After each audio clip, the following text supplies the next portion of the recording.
कभी सोचा है कि ये कोडिंग आखिर है क्या चीज़? सच पूछो तो ये उतना भी मुश्किल नहीं है जितना सुनने में लगता है। असल में ये बस कंप्यूटर को ये बताने का एक तरीका है कि उसे करना क्या है। ठीक वैसे ही जैसे कोई बढ़िया खाना बनाने के लिए एक रेसिपी को फॉलो करता है। देखिए, कोडिंग एक तरह की यूनिवर्सल भाषा है जो हमें कंप्यूटर से बात करने का मौका देती है। यही वो जादू है जिससे हमारे पसंदीदा ऐप्स, वेबसाइट्स और वीडियो गेम्स चलते हैं।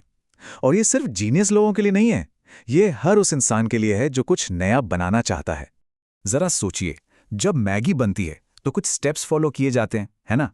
पानी उबालो, नूडल्स डालो, मसाला मिलाओ। प्रोग्रामिंग में भी बिल्कुल यही होता है। हम कंप्यूटर को ठीक इसी तरह के निर्देश देते हैं।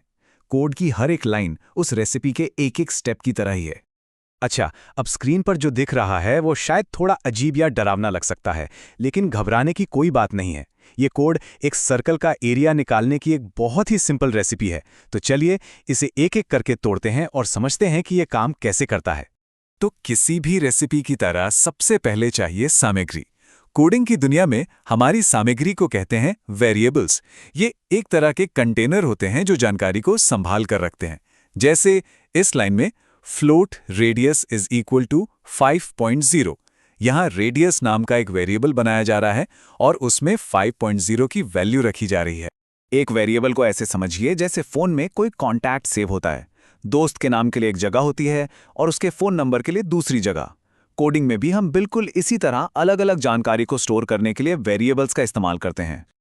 और हाँ, जैसे अलग अलग खाने के लिए अलग अलग तरह के डब्बे इस्तेमाल होते हैं, वैसे ही हमारे पास अलग अलग तरह के डेटा के लिए अलग अलग वेरिएबल्स होते हैं। स्क्रीन पर देखिए, एक तरफ हैं पूरी संख्याएं, मतलब इंटीजर, जिनके लिए इंट का इस्तेमाल होता है, जैसे किसी की उम्र। और दूसरी तरफ हैं दशमलव वाली संख्याएं, जिनके लिए फ्लोट का इस्तेमाल होता है, जैसे पाई की वैल्यू 3.14। तो ठीक है, हमारे पास हमारी सामग्री यानी वेरिएबल्स तो आ गए। अब वक्त है इसमें कुछ एक्शन डालने का। और यहीं पर आते हैं फंक्शंस। ये हमारी रेसिपी के एक्शन वर्ड्स हैं। तो सवाल ये है कि ये प्रिंटफ वाली लाइन आखिर करती क्या है? फंक्शन को रेसिपी का एक स्टेप समझिए। ये कंप्यूटर को कुछ खास करने के लिए कहता है। इस केस में जो प्रिंटफ फंक्शन है वो कंप्यूटर को कह रहा है कि स्क्रीन पर कुछ टेक्स्ट प्रिंट करो। ये बिल्कुल वैसा ही है जैसे हमारी रेसिपी में लिखा हो, अब इसे बेक करें या अच्छे से मिलाएं। चलिए अब जरा इस कोड के पूरे स्ट्रक्चर को भी देख लेते हैं। जो #include वाली लाइन है वो हमारे प्रोग्राम में एक टूल बॉक्स लाने जैसा है। फिर int main वो जगह है जहां से हमारी मेन रेसिपी शुरू होती है। सारा एक्शन यहीं होता है।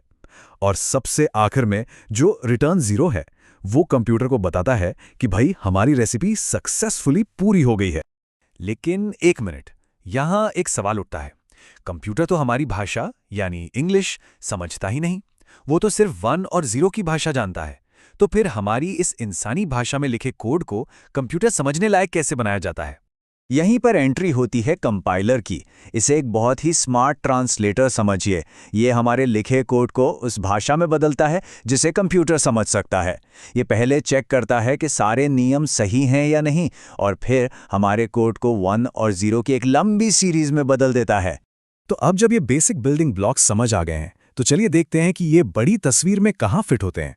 वेरिएबल्स और फंक्शंस, जिनके बारे में अभी अभी हमने बात की, ये असल में हर सॉफ्टवेयर की नींव हैं, चाहे वो एक छोटा सा ऐप हो या कोई बहुत बड़ा कॉम्प्लेक्स ऑपरेटिंग सिस्टम। जरा सोचिए उन सभी ऐप्स के बारे में जो इस्तेमाल होते हैं, उन सभी गेम्स के बारे में जो खेले जाते हैं। वो सब कोडिंग के इन्हीं बेसिक प्रिंसिपल्स का इस्तेमाल करके बनाए गए हैं। ये वाकई में कमाल की बात है कि कैसे ये छोटे छोटे सिंपल बिल्डिंग ब्लॉक्स मिलकर इतनी पावरफुल चीजें बना सकते हैं। तो जैसा कि अब तक समझ आ गया होगा, कोडिंग कोई रॉकेट साइंस नहीं है। ये बस कंप्यूटर को ये बताने का एक तरीका है कि उसे करना क्या है। अब जब इसकी सामग्री और क्रियाओं के बारे में पता है तो संभावनाएं सच में अनंत हैं। तो सोचिए, क्या कुछ नहीं बनाया जा सकता।